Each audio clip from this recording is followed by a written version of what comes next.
By the year 1260, the Mongol Empire had done something no civilization had ever achieved. They had conquered from Korea to Hungary. They had destroyed the richest cities in the world. Every army that faced them had been annihilated. But on September 3rd, 1260, in a valley in northern Palestine called Ain Jalut, the spring of Goliath, something impossible happened. The Mongols lost. This is the story of how a slave army achieved what no empire could. They stopped the Mongol war machine in its tracks. And the consequences would reshape the medieval world forever. This is Empire's end. To understand how shocking this defeat was, you need to understand just how dominant the Mongols were. In 1206, Genghis Khan united the Mongol tribes. What followed was the most devastating military conquest in human history. By 1260, the Mongols had destroyed the Jin dynasty in China, annihilated the Khwarezmian Empire in just 2 years, conquered Russia and Eastern Europe, and in 1258, they sacked Baghdad, the greatest city in the Islamic world, killing hundreds of thousands and ending the Abbasid Caliphate that had ruled for 500 years. Their military tactics were unlike anything the medieval world had seen. While European knights charged in heavy armor and Muslim armies relied on traditional cavalry, the Mongols had perfected something revolutionary: the composite bow fired from horseback. A Mongol warrior could shoot accurately at full gallop. They could fire in any direction, even backwards while retreating. They could kill from 300 yards away, and they never stopped moving. Their strategy was equally brutal. Surrender, and you might be spared. Resist, and they would massacre entire populations as a warning to the next city. By 1260, Mongol armies under Hulagu Khan, Genghis Khan's grandson, had turned their attention west. Syria fell. Aleppo was destroyed. Damascus surrendered without a fight. And now, only one thing stood between the Mongols and the conquest of Egypt, North Africa, and possibly even Europe: the Mamluks. The Mamluks were one of the strangest military forces in medieval history. The word Mamluk literally means owned, because they were slaves. But these weren't ordinary slaves. The Mamluk system worked like this: young boys, usually from the Caucasus, Central Asia, or Turkish regions, were purchased or captured and brought to Egypt. They were converted to Islam and given the most intensive military training imaginable: horsemanship, archery, swordsmanship, tactics. From childhood, their entire purpose was war. When they completed their training, they were freed and became professional soldiers. The best rose through the ranks. Some even became sultans. This created a military class with no tribal loyalties, no family obligations, only loyalty to their fellow Mamluks and to Islam. They were professional warriors in an age of feudal levies and tribal armies. And crucially, many Mamluks came from the same Central Asian steppes as the Mongols. They knew how steppe warfare worked. In 1260, the Mamluk Sultan was Qutuz. He had taken power just months earlier in Cairo. When news arrived that Hulagu's Mongol army had conquered Syria, Mongol envoys arrived in Cairo with a message. The message was clear: submit or die. Hulagu's letter said, "We have conquered vast lands and slaughtered countless peoples. You have heard what we have done to other countries. Surrender, and you will be safe. Resist, and you will be destroyed." Sultan Qutuz did something extraordinary. He had the Mongol envoys executed, cutting them in half at the waist, and displayed their bodies on the gates of Cairo. It was a declaration of total war. There would be no surrender, no negotiation. But Qutuz knew he couldn't win by defending Cairo.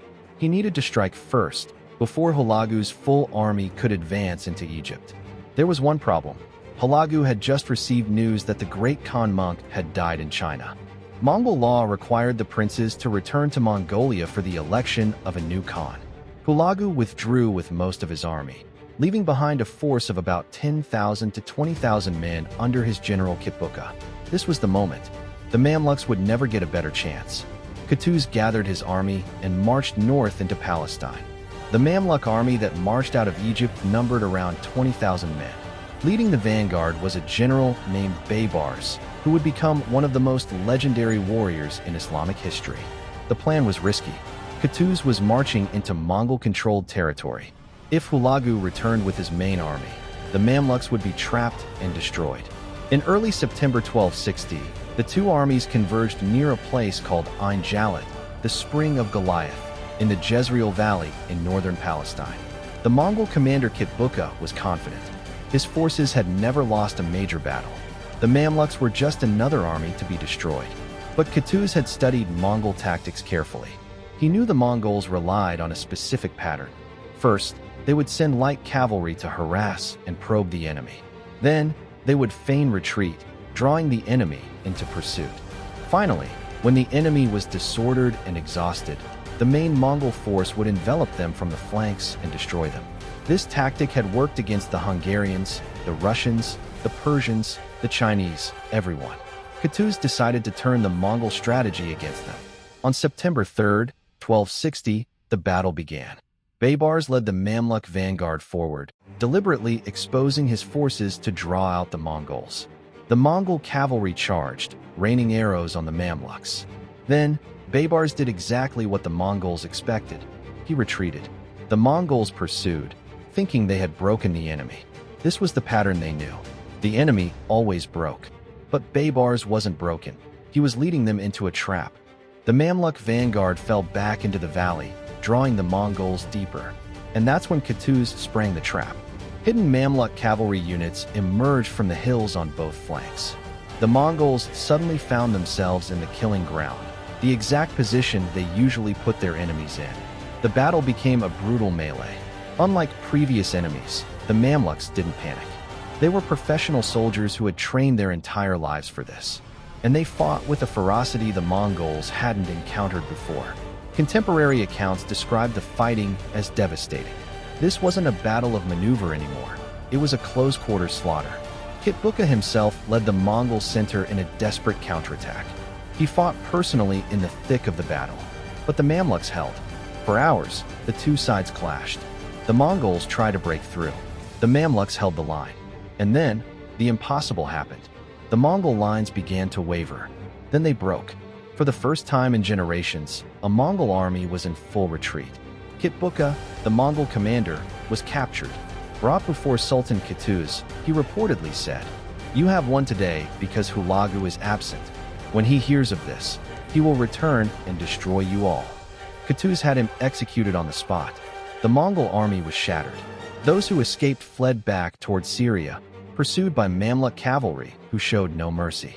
The unstoppable Mongol Empire had been stopped. The Mamluks swept through Syria, recapturing Aleppo and Damascus. For the first time since the Mongol conquests began, territory was being taken back. Word of the defeat spread across the Islamic world. The empire that had destroyed Baghdad, that had seemed invincible, had been beaten. For the Mongols, Ain Jalut marked the western limit of their expansion. Hulagu did attempt to return and avenge the defeat, but internal Mongol politics and a new war with the Golden Horde in Russia prevented him from mounting a full-scale invasion. The Mongol Empire would never again threaten Egypt or North Africa. For the Mamluks, victory brought power. Sultan Qutuz didn't live long to enjoy it. Just weeks after the battle, he was assassinated by his own generals during a hunting trip. The man who killed him? Baybars, the general who had led the vanguard at Ain Jalut. Baybars became sultan and ruled for 17 years, turning the Mamluk Sultanate into the dominant power in the region. He would spend his reign fighting the remnants of the Crusader states and keeping the Mongols at bay. The Mamluk Sultanate would endure for over 250 years, finally falling to the Ottomans in 1517. But the battle's greatest significance was what it prevented. If the Mongols had conquered Egypt, they would have controlled the entire Middle East. North Africa would likely have fallen next. The Mediterranean world would have faced Mongol invasion. Instead, Ain Jalut created a permanent boundary. The Islamic world survived. The Mamluks preserved what remained of Islamic civilization after the devastation of Baghdad. One battle, one day, one valley in Palestine, and the course of history changed. The Battle of Ain Jalut proved that the Mongols weren't invincible. It took an army of former slaves, fighting with everything they had, to do what no empire could. This is Empire's End, where we explore the battles, campaigns, and moments that shaped the rise and fall of history's greatest powers. If you want to see more stories like this, subscribe and hit the notification bell. Next time, we'll explore the fall of Constantinople 1453. Thanks for watching. The Mamluks saved their empire at Ain Jalut. But not every empire gets that chance. In 1453, the Byzantine Empire, the last remnant of Rome itself, would face cannons so powerful they could shatter walls that had protected the city for a millennium. Next on the empire's end, the fall of Constantinople. Subscribe for the story.